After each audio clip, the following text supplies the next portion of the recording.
पाली गांव में एक खबर ने हलचल मचाकर रख दी थी। किसी को यकीन नहीं हो रहा था कि सदियों से गांव के जिस नियम को तोड़ने की किसी ने हिम्मत नहीं दिखाई थी, उसे एक बंजारन ने चुनौती दी थी। गांव की सभी महिलाएं चौपाल पर इकट्ठा हो गई थी। भागती हुई आई एक औरत ने कहा, क्या बात है बहन, अचानक ये चौपाल किस लिए? हम भागते हुए आई हैं, जाने क्या हो गया? अरे वो गांव में जो बिन ब्याही बंजारन है ना, आज उसने 5वें बच्चे को जन्म दिया है। क्या? 5वां बच्चा, और वो भी बिना ब्याहे? बाप रे, बंजारन को डर नहीं लगता है क्या? डर लगता तो ये सब करती क्या? मुंह में घूंघट दबाए चलती तो बड़ा मटक मटक के है। ना जाने गांव के किस मर्द को अपने जाल में फंसा के ये सब कर रही है।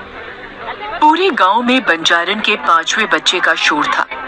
सब उस आदमी के बारे में जानने के लिए बेताब थे जिसके साथ बंजारन का संबंध होगा। मर्दों की भीड़ में से एक ने कहा, मानना पड़ेगा भैया, वो औरत है तो अप्सरा। अगर गांव के किसी मर्द का मन डोल गया तो कोई बड़ी बात नहीं है। हाँ भाई, कह तो तुम ठीक रहे हो, लेकिन वो जो भी मक्कार है जिसने हमारी परंपरा को तोड़ा है, आज वो आदमी और बंजारन दोनों बचेंगे नहीं, क्योंकि गांव में अब तक जब भी इस बड़े कुएं पर चौपाल लगा है, बड़े मालिक ने हमेशा कठोर फैसला ही लिया है। गांव से बीच में लगे विशाल बरगद के नीचे बड़े कुएं पर चौपाल लगी थी। गांव का बच्चा बच्चा इकट्ठा हुआ था, क्योंकि आज गांव का उसूल और परंपरा दांव पर लगी थी। तभी पाली गांव का सरपंच ठाकुर सज्जन सिंह चौपाल की ऊंची कुर्सी पर आकर बैठ गया। ठाकुर सज्जन सिंह ने इशारे से सबको बैठने को कहा और गुस्से में भारी आवाज में कहा, क्या रे मोहन, उस बंजारन के आशिक की कोई खोज खबर है कि नहीं? सरपंच ठाकुर का बायां हाथ मोहन फटाक से बोला, नहीं मालिक, वो बंजारन किसी का नाम ही नहीं लेती। तो जाओ और उसे घसीटते हुए यहाँ लेकर आओ, और हम आखिरी बार पूछेंगे कि किसके साथ उसने मुंह काला कर इन बच्चों को जना है। अगर नहीं बताया तो आज वो होगा जो 50 साल पहले हुआ था। जाओ लेकर आओ उस उल्टा को। जी। इतना कहकर मोहन लोगों को लेकर जब बंजारन के झोपड़े में गया, तो उस वक्त वो बंजारन अपने चेहरे पर घूंघट डाले अपने 5वें बच्चे को, जो अभी 2 दिन का था, उसको दूध पिला रही थी, और बाकी के 4 बच्चे वहीं खेल रहे थे। बंजारन गांव में लोहे के सामान में धार लगाने का काम करती थी, इसलिए उसके झोपड़े में कई सारे धारदार हथियार भी पड़े थे। अचानक अपने घर इतने लोगों को देखकर बच्चे रोने लगे, और बंजारन जल्दी से अपना घूंघट संभाल बौखलाहट से बोली, मोहन भैया, आप फिर आ गए, और ये सब क्या है? एक अकेली औरत के घर में ऐसे कैसे घुस आया? मोहन हंसते हुए बोला, अच्छा, बहुत सारे नहीं, इसको एक बार में एक ही मर्द चाहिए मुंह काला करने के लिए। तो ये सती सावित्री का ढोंग छोड़ और चल चौपाल पर, मालिक ने बुलाया है। मैं कहीं नहीं जाऊंगी, मोहन ने गुस्से में कहा। रघु, इसके बाल पकड़ और ले चल चौपाल, तभी इस उल्टा का मुंह खुलेगा। रघु ने उसके बाल पकड़े और घसीटता हुआ बाहर ले आया। वो चीखती रही, विनती करती रही, लेकिन किसी को उस पर दया नहीं आई। उसके पीछे रोते बिलखते उसके बच्चे आए तो मोहन ने कहा, कैद कर दे इन्हें, पहले इनकी बदचलन माँ से तो निपट ले, फिर मालिक जैसा बोलेंगे वैसा करेंगे पिल्लों का। चलो।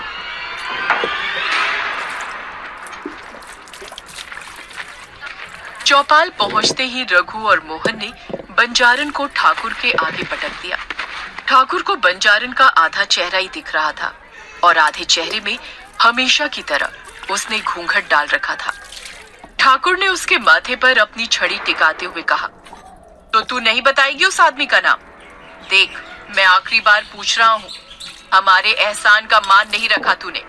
हमने तुझ पर दया करके तुझे आसरा दिया, और तू हमारी गांव के मर्दों पर डोरी डाल रही है।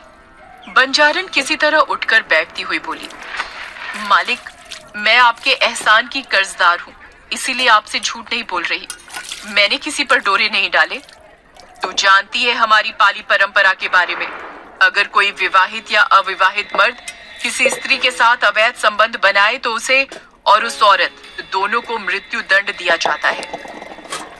लेकिन उससे पहले इस घोर पाप के लिए उसे निर्वस्त्र पूरे गांव में घुमाया जाता है। फिर निर्वस्त्र इसी कुएं में जल समाधि दे दी जाती है और तब तक पत्थर मारा जाता है जब तक उसकी मौत नहीं हो जाती। इसलिए बोल रहा हूँ, जो भी बात है बता दे। तू हमारे गांव की नहीं है तो हम तुझे न्याय देंगे और असली गुनहगार को सजा देंगे और तुझे तेरे बच्चों सहित जाने देंगे।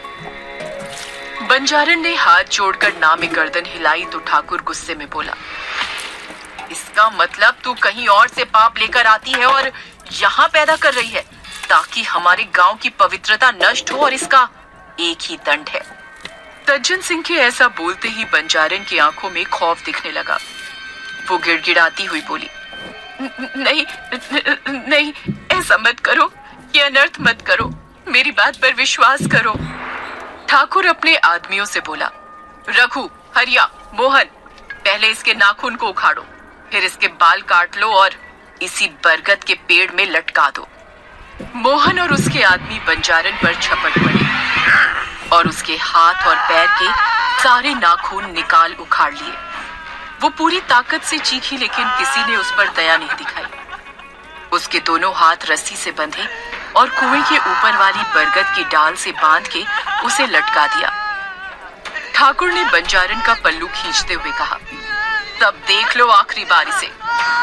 गांव वाले उसका पूरा चेहरा देखकर घबरा गए और कुछ औरतों को तो उल्टी सी आने लगी, क्योंकि बंजारन का आधा चेहरा भयानक तरीके से जला और घाव से भरा हुआ था, जिसे देखकर कोई भी उससे घृणा करे।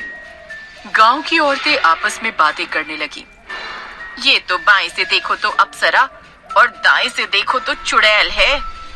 अब बंजारन दर्द से तड़पते हुए गुस्से से बोली, तुम सब के सब नामर्द हो ठाकुर। इस गांव के किसी मर्द में इतनी मर्दानगी नहीं है कि मेरी लालसा पूरी कर सके। इसका अंजाम अच्छा नहीं होगा। मेरा यकीन मानो, मैंने कोई नियम नहीं तोड़ा, मैं तो एक श्राप भोग रही हूँ। ठाकुर बोला, कौन सा श्राप? दर्द से करा रही बंजारन ने कहा, सालों पहले मुझे एक सिद्ध पुरुष ने श्राप दिया था कि जो दर्द मैंने एक पिता के रूप में उन्हें दिया था, वही दर्द मुझे माँ बनकर भोगना होगा, और जो मैंने उनके बच्चे के साथ किया था वही मुझे अपनी कोख से पैदा किए हुए बच्चे के साथ करना होगा, वो भी एक नहीं 11 बच्चों के साथ। तभी जाकर इस मानव रूपी संसार से मुक्ति मिलेगी। और इतना ही नहीं, उन्होंने मेरा आधा चेहरा इतना बदसूरत बना दिया कि इस चेहरे के कारण कामुक से कामुक आदमी भी मेरी तरफ कभी आकर्षित नहीं होगा। इतने भयानक श्राप से मैं बहुत डर गई। मैंने उनसे विनती की, उनके सामने भीख मांगी कि महाराज मुझे इस भयानक श्राप का तोड़ तो बताएं। इतना कहते कहते बंजारन की सांसें फूल गईं। पूरा गांव बंजारन की बात हैरानी से सुन रहा था। ठाकुर ने पूछा, तो क्या उपाय बताया? उसने फिर से एक लंबी सांस खींची और बोली, उन्होंने कहा मुझे पाली गांव जाना होगा, लेकिन आगे उन्होंने ये भी बताया कि इस गांव में कुंवारी औरतों के मर्दों के साथ शारीरिक संबंध बनाने की सजा उनके श्राप से भी भयानक है, और ये सब मेरी एक गलती की वजह से हुआ था, नहीं तो ऐसा कठोर श्राप मुझे कभी नहीं मिलता। ठाकुर ने आश्चर्य के साथ पूछा, कौन सी गलती? मुझसे ये मत पूछो ठाकुर, मैं ये नहीं बता सकती। ठाकुर ने चीखते हुए कहा, तो ये बता बच्चे कैसे पैदा किए? अकेले पैदा किए हैं, बिना किसी मर्द को छुए। ये सुनते ही गांव वाले हंसने लगे। सज्जन सिंह गरजते हुए बोला, अब तो शंका की कोई वजह ही नहीं है। इसे लगता है इसके इस आधे जले हुए चेहरे को देख हमें इस पर दया आएगी और ये इसका फायदा उठाते हुए किसी सिद्ध पुरुष के नाम की कहानी सुना के हमें बहका लेगी। अरे बनाओ इसकी जल समाधि। समाधि समाधि, सब समाधि चिल्लाने लगे और बंजारन की आवाज उस भीड़ में दब सी गई और सज्जन सिंह के लोग उस पेड़ से लटक रही बंजारन के कपड़े खींचने लगे। इस खींचातानी में उसके कपड़े जगह जगह से फट गए। ठाकुर गांव वालों को देखता हुआ बोला, जो भी पाली गांव का उसूल और नियम भूल गया हो वो अच्छी तरह से देख ले, उसका यही हाल होगा। सबने मिलकर बंजारन की साड़ी फाड़ डाली थी। अब दर्द से करा रही बंजारन के बदन पर ब्लाउज और पेटीकोट था। हाथ में मशाल लिए ठाकुर ने एक ही झटके में उसका ब्लाउज फाड़ा तो उसके पीठ पर बने निशान को देख उसकी आंखें फटी की फटी रह गईं। उसने आज से पहले इस निशान के बारे में सिर्फ सुना था, कभी उसे अपनी आंखों से देखा नहीं था। उसे यकीन नहीं हो रहा था ऐसा निशान वास्तव में हो सकता है। उसने उसकी पीठ की तरफ मशाल बढ़ाई और ध्यान से देखा। अब उसे यकीन हो गया, ये वही निशान था। ये इसके शरीर पर कैसे? क्या हुआ मालिक, कौन से निशान की बात कर रहे हैं आप? ठाकुर के इशारे पर मोहन गौर से देखते हुए बोला, ये गोतना जैसा लगता है मालिक, लेकिन कुछ अलग है। आज से पहले कभी नहीं देखा ऐसा। क्या है ये? मोहन के इस सवाल पर ठाकुर उसे चुप करता हुआ बोला, चुप कर मूर्ख, तू नहीं जानता इसके बारे में। एक काम कर, पहले इसके शरीर का वो निशान आग से जला दे, फिर इसे जल्दी से कुएं में फेंक। मोहन ने तुरंत हाथ में पकड़ी मशाल बंजारन के पीठ में बने उस निशान पर लगा दी और दर्द के मारे बंजारन चीख पड़ी। उसकी चीख इतनी तेज थी कि किसी का भी दिल दहल जाए। बंजारन ललकारते हुए बोली, ठाकुर, तूने सोई हुई शेरनी को जगाया है। अब देखना तेरे इस पाली गांव में ये शेरनी कैसे नरसंहार करती है और ये गांव जन्मों जन्मों तक इसकी सजा भुगतेगा। पीठ का निशान जलाने के बाद मोहन ने रस्सी में भी आग लगा दी और एक भयानक चीख के साथ वो उस कुएं में गिर गई।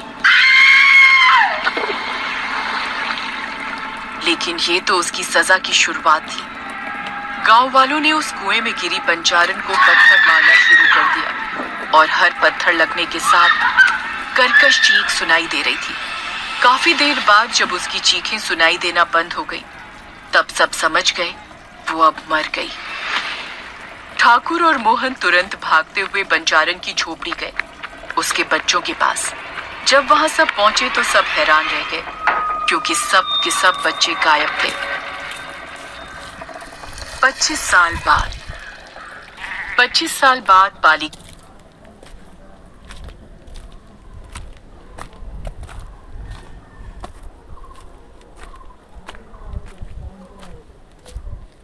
गांव में कुछ लोग उसी कुएं के पास खड़े थे, जिसमें एक नीली आंख वाला लड़का छलावा, जो इसी गांव का रहने वाला था।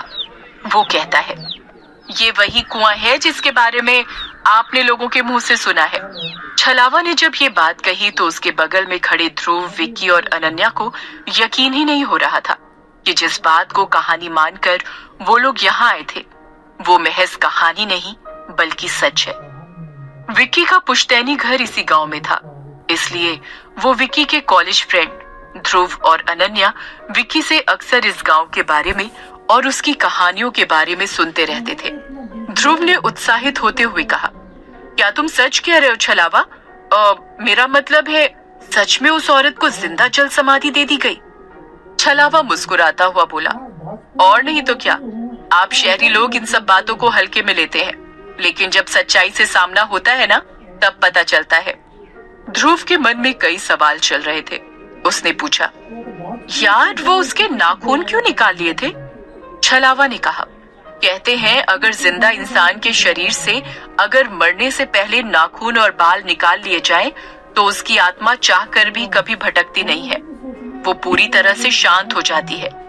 विक्की ने हैरानी से पूछा, उसे तो श्राप मिला था ना कि उसे मोक्ष नहीं मिलेगा, फिर क्या हुआ?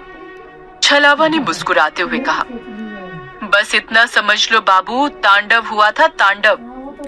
ध्रुव ने पूछा, और उसके बच्चों का क्या हुआ? ये राज आज भी राज है, किसी को नहीं पता। अनन्या उस कुएं के चारों तरफ देख रही थी। उस कुएं के चारों तरफ काफी पेड़ पौधे उगाए थे। कुएं से लगकर खड़ा हुआ विशाल बरगद का पेड़ डूबते सूरज की रोशनी में चमक रहा था। उस कुएं के ऊपर एक बहुत भारी सा लकड़ी का ढक्कन रखा गया था, जो शायद पुराने होने की वजह से कहीं कहीं से टूटने लगा था। और उसके बीच में दरारें थी। ये पूरा स्थान बहुत रहस्यमयी और डरावना था। तभी अनन्या की नजर कुएं के पिछले हिस्से पर पड़ी और उसके कदम खुद ब खुद उस तरफ बढ़ गए। छलावा ने जब देखा कि अनन्या कुएं के पिछले हिस्से की तरफ बढ़ रही है, तो उसने उसे रोकते हुए कहा, रुको, कहाँ जा रही हो? लेकिन अनन्या ने उसकी बातों पर ध्यान नहीं दिया। अनन्या के पीछे पीछे ध्रुव और विक्की भी उस तरफ बढ़ गए और छलावा उन तीनों को रोकने के लिए उनके पीछे भागा। तब तक अनन्या, विक्की और ध्रुव कुएं के पीछे बरगद के पेड़ वाले हिस्से में पहुंच चुके थे, जहां उन्होंने देखा कुएं के पिछले हिस्से में हर जगह एक गोल सा निशान बना था, जिसके अंदर स्टार जैसी आकृति थी और बीच में संस्कृत में कुछ अजीब से शब्द लिखे हुए थे। ये आकृति बरगद के पेड़ के चारों हिस्सों में बनी हुई थी। अनन्या ने हैरानी से कुएं और बरगद पर बने निशान की तरफ देखते हुए कहा, ये क्या है? कहीं ये वही निशान तो नहीं जो उस बंजारन की पीठ पर बने थे?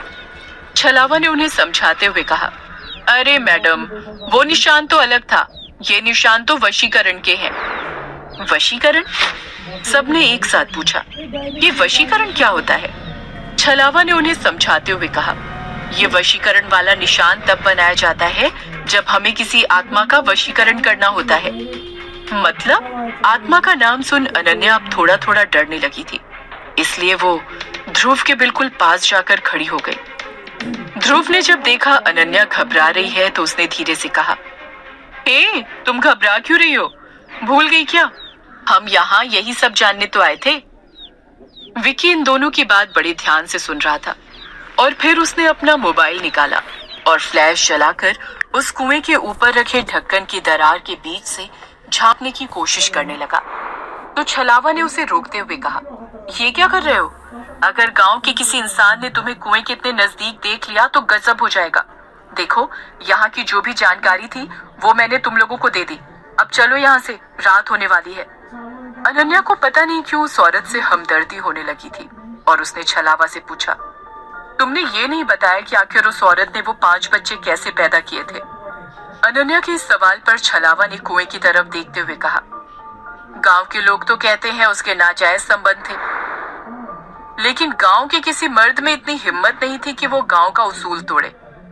ध्रुव ने हैरानी से कहा, इसका मतलब उसे गांव वालों ने फालतू में सजा दे दी? अच्छा छलावा, उसके बाद क्या हुआ? उसकी बॉडी कहाँ गई? इसी कुएं में है। ये सुनते ही ध्रुव, विकी और अनन्या तीनों अचानक घबरा गए और एकदम से कुएं से दूर हो गए। छलावा ने आगे कहा, और कहाँ जाएगी? जल समाधि में शरीर जल में ही रहता है। विकी ने हैरानी से कहा, लेकिन हिंदू धर्म में जब तक शरीर को जलाया नहीं जाता है तब तक उसे शांति नहीं मिलती है। इसीलिए तो मरने के बाद उस बंजारन ने गांव में तांडव मचा दिया था और जब पूरा गांव उसके सामने हार गया तब गुरु देवदत्त को बुलाया गया वशीकरण के लिए। ये निशान देख रहे हो ना? छलावा ने कुएं और बरगद पर बने निशान की तरफ इशारा करते हुए कहा। ध्रुव ने पूछा, ये वशीकरण कहाँ किया गया? हमें दिखाओ ना वो जगह, इसके बाद चलते हैं विक्की के घर। छलावा ने मना करते हुए कहा, सूरज डूब चुका है, अब ये कुआं और वो वशीकरण वाली जगह दोनों ही खतरे से खाली नहीं है, हमें यहाँ से तुरंत चलना चाहिए। ध्रुव ने कहा, प्लीज छलावा, ले चलो ना, रात में ही तो ये सब देखने में मजा आता है, नहीं तो थ्रिल कैसे आएगा? ध्रुव और विकी के जिद करने पर छलावा मान जाता है और सब गांव के पास तालाब वाले खंडहर की ओर जाते हैं। वहां पहुंचते ही छलावा उन्हें सावधान करते हुए कहता है, देखो बाबू लोग, तुम लोग शहरी हो, अगर कुछ भी हुआ तो गांव वाले न मुझे छोड़ेंगे न तुम्हें, इसलिए हाथ जोड़कर विनती करता हूँ, बस दूर से देखो और जल्द से जल्द यहाँ से निकल लो। अनन्या और छलावा बाहर ही खड़े रहते हैं। ध्रुव और विकी टूटे फूटे दरवाजे से उस खंडहर के जैसे ही अंदर जाते हैं। अंदर बहुत बड़ा सा हॉल था और छत खप्पर की बनी हुई थी। चारों तरफ मकड़ी का जाला लगा हुआ था। ध्रुव ने जैसे ही अपनी टॉर्च ऑन की, उसने देखा कि हॉल के बीच में एक बहुत बड़ा सा गोला बना हुआ है और बीच में यज्ञ कुंड भी है। ध्रुव और विक्की दोनों अपने पैर से धूल साफ करके जब गौर से उस बड़े से गोले को देखते हैं तो वो हैरान रह जाते हैं। ध्रुव एक्साइटेड होकर कहता है, यार ये तो वही बिल्कुल प्लान शीट जैसा लग रहा है, जैसा हम हॉस्टल में करते थे। यार अनन्या को बुला, उसको दिखाते हैं। विकी अनन्या को बुलाता है और अनन्या और छलावा दोनों अंदर आते हैं। अंदर आते ही छलावा कहता है, दूर हो जाओ उससे। इसी कुंड निशान के माध्यम से वशीकरण किया जाता है। ध्रुव और विकी दोनों बहुत उत्साहित हैं ये सब देखकर, क्योंकि वो अक्सर हॉस्टल में ऐसा किया करते थे। ध्रुव ने कहा, यार विकी क्यों ना हम आज एक बार फिर से ट्राई करें, जैसा हम हॉस्टल में करते थे। क्या कहती हो अनन्या? अनन्या थोड़ा घबरा जाती है और कहती है, तुम लोग पागल हो गए हो क्या? हम बस यहाँ ये सारी चीजें देखने आए थे, हमें इनके साथ कुछ करना नहीं है। प्लीज चलो यहाँ से। ध्रुव ने कहा, अनन्या हम लोग ये सब पहले भी हॉस्टल में कर चुके हैं ना, तब हम लोग मजाक में करते थे। आज एक बार रियल में करके देखते हैं, क्या वाकई में ये सच होता है या फिर कहीं सुनाई बातें हैं। विकी भी बहुत एक्साइटेड होता है, लेकिन अनन्या और छलावा दोनों को मना करते हैं। छलावा कहता है, अरे ओ शहरी बाबू, ये कोई हंसी खेल की चीज नहीं है, ये वशीकरण है, वशीकरण। ये सब करके आत्मा को वश में किया जाता है, और महागुरु देवदत्त ने यहीं पर वशीकरण करके उस बंजारन की आत्मा को कैद किया था और उसके प्रकोप से गांव को मुक्ति दिलाई थी। लेकिन बंजारन भी कमजोर नहीं थी, अंत में उसने महागुरु देवदत्त को मार दिया था। इसलिए हाथ जोड़कर विनती है कि। छलावा अपनी बात पूरी कर पाता उससे पहले ध्रुव ने कहा, अरे क्या यार छलावा, कौन सा हमें सच में करना आता ही है। हम तो बस कॉलेज की पुरानी यादों को ताजा करना चाहते हैं, कौन सा हमारे बुलाने से आत्मा आ ही जाएगी। अनन्या ने घबराते हुए कहा, और अगर उस बंजारन की आत्मा आ गई तब क्या करोगे? ध्रुव ने हंसते हुए कहा, अगर आ गई तो उससे पूछेंगे कौन सी जड़ी बूटी खाकर बच्चे पैदा किए थे। हमारी अनन्या को भी वही जड़ी बूटी चाहिए। कहने के बाद ध्रुव और विक्की हंसने लगते हैं। ध्रुव आगे कहता है, अरे डियर, हम बस कॉलेज की पुरानी यादों को ताजा कर रहे हैं और फोटो खींचेंगे बस, और कुछ नहीं। आ जाओ सब लोग, अपनी अपनी जगह पर खड़े हो जाओ। ध्रुव के ये कहते ही विक्की ने अपने बैग से कैंडल निकाली और बीच कुंड पर चारों तरफ जला दी, लेकिन उसमें से एक कैंडल को नहीं जलाता है। पहले तो छलावा मना कर रहा था, लेकिन ध्रुव और विक्की के बार बार कहने पर वो भी गोले में खड़ा हो गया। सबने आपस में एक दूसरे का हाथ पकड़ लिया और ध्रुव ने कहा, यार विक्की, वो मंत्र याद है ना? हे भटकती आत्मा, मेरे पास है तेरी मुक्ति का मार्ग, तू दे मेरा साथ, मैं दूंगा तेरा साथ। आ बुझी हुए दिए को जलाकर अपने आने का सबूत दे। विक्की ने कहा, हाँ याद है ना, और जब उसे भेजना हो तो कहेंगे, दिल से परमात्मा को याद कर, वो जरूर तुझे अपने पास बुलाएगा। जा और सारी कैंडल बुझाकर जाने का सबूत दे। सभी लोग हाथ पकड़कर खड़े हो जाते हैं और एक साथ आत्मा को बुलाने वाला मंत्र पढ़ते हैं, और जैसे ही आंखें खोलते हैं तो देखते हैं सारी की सारी कैंडल बुझ चुकी थी। पूरे कमरे में घनघोर अंधेरा छाया था। ध्रुव ने फटाफट अपनी टॉर्च निकाली और जैसे ही उसने अपनी टॉर्च चालू की, अनन्या गायब हो चुकी थी। ध्रुव ने आश्चर्य से कहा, अनन्या कहाँ चली गई? छलावा ने कहा, तुमने क्या कहा था कि वो जब आएगी तो सारी कैंडल जलेंगे, लेकिन यहाँ तो सारी कैंडल बुझ चुकी हैं। इसका क्या मतलब हुआ? विक्की ने बौखलाहट के साथ कहा, अरे ये सब मजाक है यार छलावा, पहले अनन्या को ढूंढो, वो कहाँ चली गई। छलावा ने कहा, शहरी बाबू, ये सब मजाक आपके लिए हो सकता है, उस बंजारन के लिए नहीं। हमें तुरंत यहाँ से निकलना चाहिए। मेरा घर पास में ही है, वहां चलते हैं, फिर देखते हैं अनन्या को कैसे ढूंढना है। ध्रुव और विक्की दोनों घबराए हुए थे कि आखिर अचानक से अनन्या कैसे गायब हो गई। कहीं उनसे कोई बहुत बड़ी गलती तो नहीं हो गई।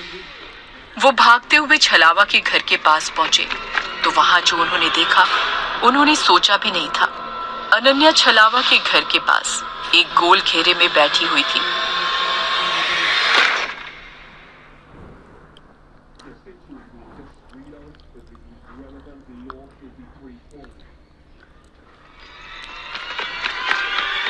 अनन्या! मजाक मजाक में किए गए वशीकरण के इस खेल के बाद अनन्या के गायब होने से ध्रुव, विक्की और छलावा बुरी तरह घबराए हुए थे। रात का समय था और गांव के इस माहौल में सभी घबराए हुए थे। अगर इसके बारे में गांव वालों को कुछ पता चल गया तो बात बहुत बढ़ जाएगी। इसलिए अनन्या को ढूंढना ज्यादा जरूरी था। तीनों आसपास ढूंढते हुए जा रहे थे तो छलावा ने कहा, बाबूजी, मेरा घर पास में है, आप लोग अपना सामान वहां रख दो, फिर हम ढूंढते हैं। अगर इतने सामान के साथ गांव वालों ने देख लिया तो बहुत से सवाल पूछेंगे। तीनों लड़के जैसे ही छलावा के घर के बाहर पहुंचे, उनकी आंखें हैरानी से फटी की फटी रह गई, क्योंकि अनन्या छलावा के घर के बाहर एक लाल घेरे में बैठी हुई थी, जिसे देखकर तीनों के मुंह से एक साथ निकला, अनन्या? छलावा ने जल्दी से पूछा, अनन्या तुम यहाँ कैसे आई? लेकिन अनन्या ने कोई जवाब नहीं दिया, बल्कि सर झुकाए बस बैठी रही। विकी धीरे धीरे अनन्या की तरफ बढ़ता हुआ बोला, अनन्या बोलो ना, तुम यहाँ कैसे आई? पता भी है हम तुम्हारे लिए कितने परेशान थे। लेकिन अब भी अनन्या खामोशी रही, जैसे उसे कुछ सुनाई ही ना दे रहा हो। विकी ने जबरदस्ती हंसते हुए कहा, यार अनन्या अब बस भी कर, मुझे पता है तू हमें परेशान कर रही है, लेकिन ये बता तूने ये लाल घेरा कैसे बनाया, और तुझे कैसे पता चला कि हम तुझे ढूंढते हुए यहाँ आएंगे? इतना कहते कहते विकी अनन्या के कंधे को छू चुका था, और जैसे ही विकी ने अनन्या को छुआ, अनन्या ने उसका हाथ हटाया और विकी को घूर कर देखने लगी। अनन्या को इस तरह घूरता देख एक पल को तो विकी भी सहम गया, लेकिन फिर वो मजाक करते हुए बोला, यार बस कर, अब तू डरा रही है, ये देख मैं डर गया। लेकिन अनन्या सिर्फ विकी को घूरती रही, और फिर जैसे ही उसकी नजर ध्रुव पर पड़ी, वो बेहोश होकर वहीं गिर गई। छलावा ने हैरानी से ध्रुव की तरफ देखते हुए कहा, बाबूजी, मुझे तो कुछ गड़बड़ लग रही है, इन्हें क्या हो गया अचानक? वैसे मुझे तो यही समझ नहीं आ रहा ये यहाँ तक आई कैसे? ध्रुव उसकी बात पर ध्यान न देते हुए जल्दी से अनन्या के पास गया और उसका सर उठाकर अपनी गोद में रखते हुए उसने कहा, ये तुम लोग क्या बातें कर रहे हो? यहाँ कैसे आई, क्यों आई, वो सब बाद में देखा जाएगा। मुझे इसकी हालत ठीक नहीं लग रही है। छलावा तुम जल्दी से पानी लेकर आओ। छलावा भागता हुआ गया और घर के भीतर से पानी ले आया। ध्रुव अनन्या पर पानी छिड़कने लगा, लेकिन अनन्या होश में नहीं आई। छलावा ने परेशान होकर कहा, अरे बाबूजी, इन्हें क्या हो गया, होश क्यों नहीं आ रहा? देखा, मैंने कहा था ना मत जाओ उस जगह, पर तुम लोगों ने मेरी एक नहीं मानी। अब देखो। छलावा की ये बातें सुनकर ध्रुव ने उसे डांटते हुए कहा, बस करो यार, कब से तुम्हारी ये कहानी सुन रहे हैं। इसका मतलब ये नहीं कि तुम बकवास किए ही जाओ। कुछ नहीं हुआ, इसे डर से बीपी हाई या लो हो गया है। अगर तुम्हारे गांव में कोई डॉक्टर है तो उसे बुलाओ, हम अनन्या को लेकर विकी के घर जाते हैं। ध्रुव ने अनन्या को अपनी गोद में उठाया और चल पड़ा, और विकी उसके पीछे चलने लगा। छलावा कुछ देर वहीं खड़ा रहा, उसके मन में कई सवाल चल रहे थे। कभी वो उस लाल घेरे को देखता जिसमें अनन्या बैठी थी, कभी जाते हुए ध्रुव को। फिर कुछ सोचकर वो ध्रुव और विकी के पीछे चल पड़ा। विकी के घर के बाहर जैसे ही ध्रुव की नजर छलावा पर पड़ी, वो हैरानी से बोला, तुम हमारे पीछे क्यों आए हो? तुम्हें तो मैंने डॉक्टर बुलाने कहा था। छलावा ने अनन्या को देखते हुए कहा, मुझे लगा तुम लोगों को मेरी जरूरत पड़ सकती है, इसलिए मैं आ गया। देखो, अब भी वक्त है, हम इसे लेकर बड़े पुजारी के पास चलते हैं, क्योंकि मुझे लगता है अनन्या का उपाय वही बता सकते हैं। बस करो छलावा, तुमसे जितना कहा है उतना करो और जाकर डॉक्टर को बुलाओ। इस बार ध्रुव की आवाज बहुत तेज थी, जिससे एक बार को विकी भी घबरा गया। ध्रुव अपनी बात कहकर अंदर जा चुका था और विकी छलावा के साथ बाहर ही खड़ा था। छलावा विकी से बोला, तुम लोग समझते क्यों नहीं? हम गांव के लोग बेशक कम पढ़े लिखे और कम आधुनिक हैं, लेकिन जो गांव का चलन है वो तो मानना ही पड़ेगा। गांव वालों ने सभी को उस जगह पर जाने से मना किया है, और अगर उन्हें पता चला तो।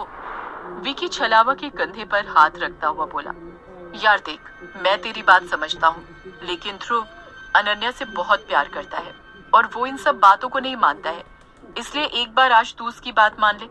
अगर ठीक नहीं हुआ तो फिर हम तेरी बात मान लेंगे, और क्या, कल तू जहां बोलेगा हम चलेंगे। विकी की बात सुनने के बाद छलावा वहां से चला गया और विकी भी अंदर आ गया। थोड़ी देर बाद छलावा एक गांव के वैद्य को ले आया, जिसे देखकर ध्रुव ने छलावा से धीरे से कहा, ये किसे ले आए तुम? मैंने अच्छे डॉक्टर को लाने के लिए कहा था और तुम इस झोला छाप को ले आए। ध्रुव की बात पर छलावा उसे चुप कराता हुआ बोला, धीरे बोलो, ये कोई मामूली वैद्य नहीं है, ये बहुत प्रसिद्ध है। आसपास के कई गांव में इनका ही इलाज चलता है। कुछ देर बाद वैद्य जी ने अनन्या की कलाई पकड़ी और अचंभित होकर बोले, असंभव, नामुमकिन, ये नहीं हो सकता। ध्रुव ने बौखलाहट के साथ पूछा, क्या हुआ? वैद्य जी ने अनन्या की तरफ देखते हुए कहा, ऐसा लगता है इसकी धड़कन लगातार चल रही है, मतलब जैसे मैं दो हृदय की धड़कन एक साथ सुन रहा हूँ। ऐसा मैंने पहली बार देखा। छलावा ने कहा, तो अब? वैद्य जी ने कहा, इस बिटिया की बेहोशी समझ नहीं आ रही, लेकिन अपने अनुमान से कुछ दवाई दे रहा हूँ। अब सुबह तक इंतजार करो। वैद्य के जाने के बाद विकी और ध्रुव अनन्या के बिस्तर के बगल में बैठे बैठे सो गए और छलावा नीचे बैठा रहा। आधी रात को ध्रुव की नींद किसी आवाज से खुली। आंखें मलता हुआ ध्रुव उठ बैठा और लालटेन की हल्की रोशनी से भरे उस कमरे में देखने की कोशिश करने लगा कि ये आवाज क्या है। तभी उसने देखा अनन्या अपने बिस्तर पर नहीं थी। ध्रुव एक जगह से उठ बैठा और चारों तरफ देखने लगा। उसने देखा अनन्या कमरे के कोने में रखी कुर्सी पर टेबल के सामने बैठी थी और कुछ कर रही थी। ध्रुव को हैरानी हुई कि अचानक ये होश में कैसे आई और कर क्या रही है। ध्रुव धीरे से अनन्या के करीब गया और पीछे से देखा तो अनन्या एक सादे कागज पर एक चित्र बना रही थी जो दिखने में किसी टैटू जैसा लग रहा था। ध्रुव ने कहा, अनन्या, ये तुम क्या कर रही हो? ध्रुव की आवाज पर अनन्या पीछे पलटी, लेकिन बिना कुछ बोले वापस बनाने लग गई। ध्रुव उसका हाथ पकड़ते हुए बोला, मैं तुमसे कुछ पूछ रहा हूँ। लेकिन अनन्या चुपचाप उठकर जाकर सो गई और ध्रुव हैरान परेशान सा वहीं खड़ा रहा। उसने वो कागज देखा जिस पर अभी अभी अनन्या कुछ बना रही थी। ध्रुव हैरान रह गया क्योंकि अनन्या ने उस पर कुछ अजीब सी आकृति बनाई थी। वो दिखने में आंख के जैसा था, आधी खुली आंख जिसके बीच में तारों जैसा कुछ बना था और उन तारों के बीच में अजीब सी भाषा में कुछ लिखा था जिसे ध्रुव नहीं पढ़ पा रहा था। ध्रुव अनन्या की इस हालत से बहुत परेशान था। किसी तरह वो रात गुजारी। अगले दिन ध्रुव और विकी अनन्या को लेकर गांव से बाहर किसी हॉस्पिटल में दिखाने के लिए ले जाने वाले थे कि उन्होंने देखा छलावा बड़ी तेजी से बाहर से उनकी ओर ही आ रहा है। ध्रुव ने छलावा को देखते ही कहा, अरे छलावा, तुम इतनी सुबह, क्या हुआ? कोई डॉक्टर मिला? छलावा ने इनकार करते हुए कहा, नहीं, कोई डॉक्टर नहीं मिला, बल्कि मैं तो यहाँ तुम लोगों को बड़े मंदिर के पुजारी के पास ले जाने के लिए आया हूँ। छलावा की बात सुनकर ध्रुव गुस्से में बोला, यार फिर वही।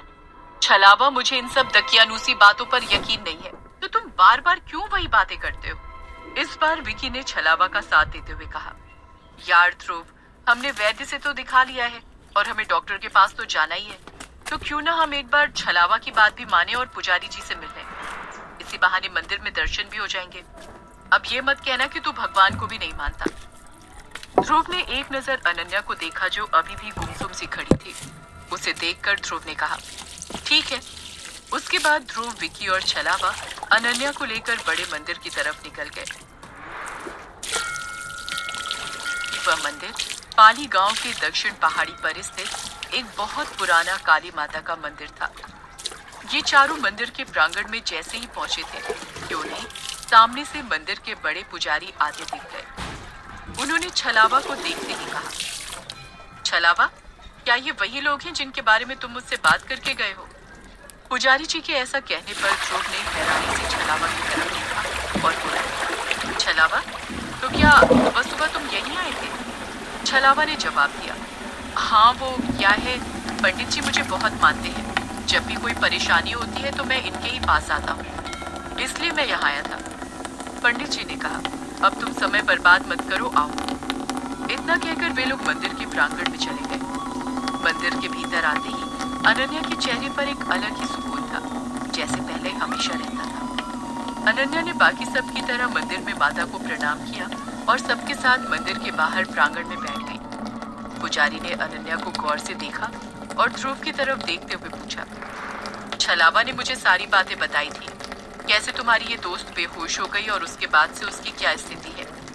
अब तुम लोग मुझे सच सच बताओ, तुम लोग रात में घूमते हुए उस मनहूस जगह या उसके आसपास तो नहीं गए थे? उनकी बात सुनकर इससे पहले छलावा कुछ बोलता, ध्रुव ने जल्दी से कहा, नहीं नहीं, हम कहीं नहीं गए थे। दरअसल हम उस कुएं के पास से गुजर रहे थे और इतने में ही अनन्या बेहोश हो गई थी। पुजारी जी ने बड़ी गंभीर आवाज में कहा, देखो बच्चों, तुम लोग शहर से आए हो और शहरों में लोग इन बातों को नहीं मानते हैं, लेकिन सच्चाई तो ये है कि वह कुआं और वह वशीकरण खंड है, वो दोनों अभिशापित हैं। हो सकता है उसके आसपास की नकारात्मक ऊर्जा ने अनन्या को प्रभावित किया हो और इसका स्वास्थ्य बिगड़ गया हो। पुजारी जी की बात सुनकर विकी ने बड़े इंटरेस्ट के साथ पूछा, लेकिन पुजारी जी, किसी क्षेत्र में अब कोई नकारात्मक ऊर्जा कैसे है? क्योंकि हमने तो सुना है उस बंजारन को वशीकरण के द्वारा उस पर काबू कर लिया गया था, तो फिर अब किस बात का डर है गांव में?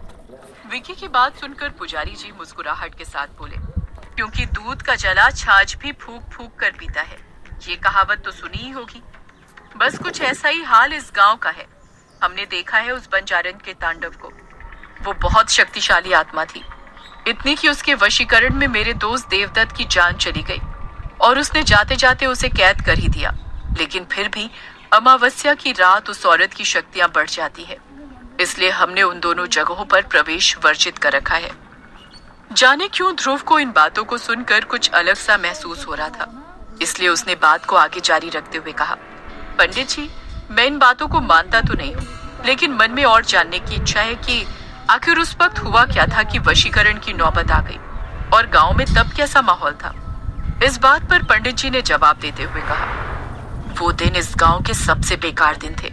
उस बंजारन की जल समाधि के बाद उसकी आत्मा बदला लेने के लिए तड़प रही थी, इसलिए गांव में एक एक करके मौतें होने लगी। और मौतें भी कोई सामान्य नहीं, बड़ी ही रहस्यमयी थी, जिसमें न कोई खून खराबा होता, न कोई मारपीट, शरीर पर एक खरोच तक नहीं। ऐसा लगता था जैसे किसी ने सीधे शरीर से आत्मा निकाल ली हो और शरीर देखने में एकदम मस्त, लेकिन जान बिल्कुल नहीं होती थी। विकी ने हैरानी से कहा, ये तो किसी फिल्म की कहानी लगती है। बेटा, काश ये किसी फिल्म की कहानी होती, लेकिन ये इस गांव की सच्चाई है।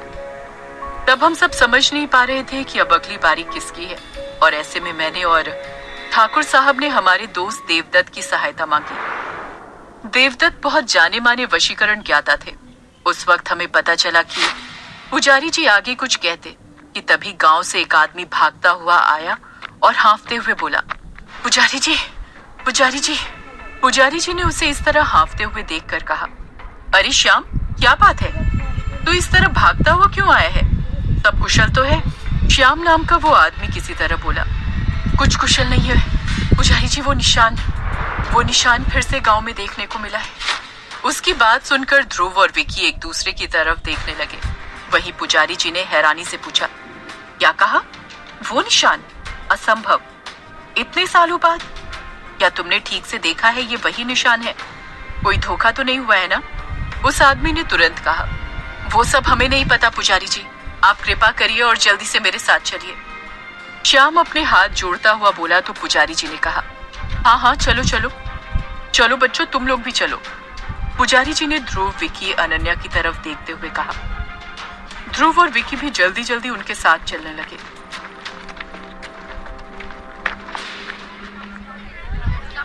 गांव पहुंचकर सबने देखा कि गांव वाले इकट्ठा होकर आपस में बात कर रहे हैं और सबके चेहरे पर डर साफ दिख रहा था।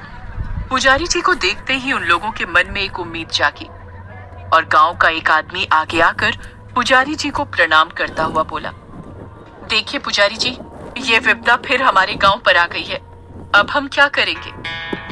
पुजारी जी उसे शांत करते हुए बोले, शांत हो जाओ और मुझे उस घर ले चलो जहां तुम्हें वो चिन्ह मिला है। वो आदमी पुजारी जी को लेकर उस घर की तरफ बढ़ गया और ध्रुव भी अपने दोस्तों के साथ उनके पीछे चल पड़ा।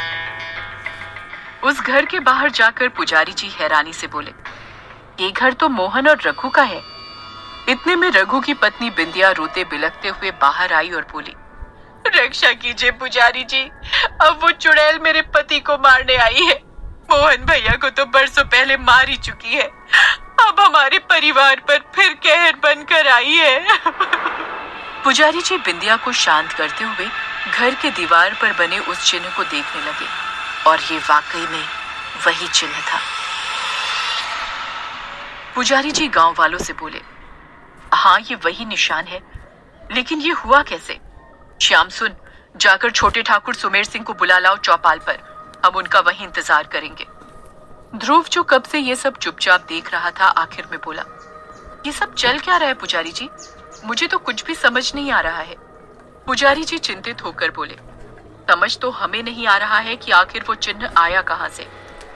और फिर पुजारी जी शक भरी नजरों से बोले, तुम शहरी लोगों के लिए ये सब मजाक होगा, लेकिन इस गांव के लिए बर्बादी हो सकती है, इसलिए सच बताओ, कहीं कोई ऐसी बात तो नहीं है जो तुम छुपा रहे हो? ध्रुव जल्दी से बोला, नहीं नहीं पुजारी जी, भला हमें इन सब के बारे में कैसे पता होगा, और आप मुझे बताइए तो ये किस चिन्ह की बात हो रही है? पुजारी जी एक लंबी सांस भरते हुए बोले, मैं तुम्हें बता रहा था ना कि जब उस बंजारन को जल समाधि दे दी गई थी, तो उसके बाद इस गांव में रहस्यमय तरीके से हर अमावस्या को मौतें होने लगी, और सबसे खास बात, जिसकी भी अमावस्या के दिन मौत होनी होती थी, उसके घर के बाहर ये निशान पाया जाता था। और बरसों बाद आज ये निशान रघु के घर के बाहर मिला है, और परसों ही अमावस्या है। इसका मतलब रघु की जान को खतरा है। ध्रुव ने कुछ सोचते हुए कहा, क्या मैं वो चिन्ह देख सकता हूँ? पुजारी जी हाँ में सिर हिलाते हुए बोले, हाँ, लेकिन दूर से, क्योंकि वो चिन्ह अपने आप में खतरनाक हो सकता है। ध्रुव रघु के घर की तरफ बढ़ गया। विकी और छलावा उसके साथ आ गए, जबकि अनन्या वहीं पुजारी जी के साथ बैठी थी। छलावा ने ध्रुव से कहा, मैं कह रहा हूँ बात बिगड़ गई है, अभी सबको सच बता दो, क्या पता बात यहीं संभल जाए, वरना बहुत देर हो जाएगी। ध्रुव बिना छलावा की बात पर ध्यान दिए हुए ही उस घर के बाहर बने उस चिन्ह को देखने लगा, और जैसे ही उसने उस चिन्ह को गौर से देखा, उसके होश उड़ गए, क्योंकि ये वैसा ही चिन्ह था जैसा कल रात अनन्या बना रही थी। ध्रुव अपने मन में बोला, ये कैसे हो सकता है? ये मार्क अनन्या कैसे? ध्रुव को इस तरह हैरान देख विकी ने पूछा, क्या हुआ ध्रुव, तुम अचानक इतने घबरा क्यों रहे हो? ध्रुव ने विकी को देखा और चिन्ह की तरफ इशारा करते हुए कहा, विकी, कल रात जब अनन्या होश में आई थी और मैंने बताया था कि वो कोई टैटू जैसा कुछ बना रही थी, याद है? विकी हाँ में सिर हिलाता हुआ बोला, हाँ तो अनन्या जो बना रही थी वो यही मार्क है, सेम यही चिन्ह। ध्रुव हैरानी से बोला तो विकी के साथ साथ छलावा भी चौंक पड़ा। ये तुम क्या कह रहे हो? छलावा अब काफी डरा हुआ लग रहा था। ध्रुव जल्दी से पुजारी जी के पास पहुंचा और अपने डर को छुपाते हुए बोला, पुजारी जी, ये चिन्ह क्या है? मेरा मतलब है, इसका मतलब क्या है, क्योंकि इसमें कुछ लिखा हुआ भी है ना, कोई अजीब सी भाषा में। पुजारी जी बोले, इसका अर्थ तो केवल देवदत्त जानते थे जो अब नहीं रहे, और उनके अलावा बड़े ठाकुर को भी कुछ मालूम है, क्योंकि कहते हैं यही चिन्ह बंजारन के शरीर पर था, जिसे देखते ही बड़े ठाकुर ने उसे जलाने का हुक्म दिया था। विकी ने उस चिन्ह में लिखे शब्द का जिक्र दोबारा किया। उसमें कुछ लिखा है क्या? उसके बारे में भी कोई जानकारी नहीं। पुजारी जी अफसोस से बोले, मेरे ख्याल से वो हिब्रू भाषा है, यहूदी धर्म की धर्म भाषा, जिसके जानने वाले हमारे यहाँ कोई नहीं है। ध्रुव ने अनन्या की तरफ देखा, जो चुपचाप सबकी बात सुन रही थी। ध्रुव ने कुछ सोचते हुए कहा, ठीक है पुजारी जी, अब हम चलते हैं, कुछ मालूम चले तो हमें भी बताइएगा।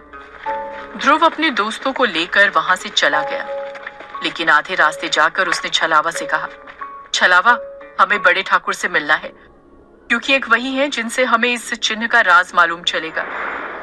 लेकिन विकी ध्रुव को समझाते हुए बोला, रहने दे ध्रुव, मेरी मान इन मामलों से दूर ही रहे। हो सकता है अनन्या ने वो चिन्ह कहीं देखा हो, इसलिए बना दिया हो। क्या पता तू इस मामलों में जितना उलझेगा उतनी ही प्रॉब्लम हमारे लिए क्रिएट हो जाए। विकी की बात सुनकर ध्रुव ने उसे समझाया, मैं तेरी फिक्र समझता हूँ, लेकिन अनन्या की हालत को देख, कल से उसने एक शब्द नहीं बोला है, बस कहीं खोई हुई नजरों से देखे जा रही है। हो ना हो हमारे सवालों के जवाब और अनन्या की इस अजीब सी सिचुएशन का इलाज इस निशान में ही छुपा हुआ है। मैं इन बातों को नहीं मानता हूँ, लेकिन फिर भी मैं जानना चाहता हूँ कि वो चिन्ह क्या है, और इसके लिए हमें बड़े ठाकुर से मिलना पड़ेगा। लेकिन छलावा ने ध्रुव से विनती करते हुए कहा, अब और इस मुद्दे को छेड़ना किसी के लिए ठीक नहीं होगा बाबू, और बड़े ठाकुर भी कोई मदद नहीं करेंगे। इतना कहकर छलावा लौट गया, लेकिन ध्रुव ने मन में सोच लिया था कि बड़े ठाकुर से मिलकर रहेगा, और वो गांव वालों से पूछकर ठाकुर हवेली तक पहुंच गया। ठाकुर सज्जन सिंह की हवेली किसी आलीशान महल से कम नहीं थी। चारों तरफ से ऊंची दीवारों से घिरी वो हवेली अभेद किला मालूम पड़ती थी। हवेली के दरबान ने इन्हें भीतर जाने दिया। भीतर एक नौकर इन लोगों को बड़े ठाकुर के कमरे तक ले गया, जहां जाते वक्त ध्रुव के मन में उम्मीद थी, बस अब उसके मन के सारे सवालों का समाधान हो जाएगा।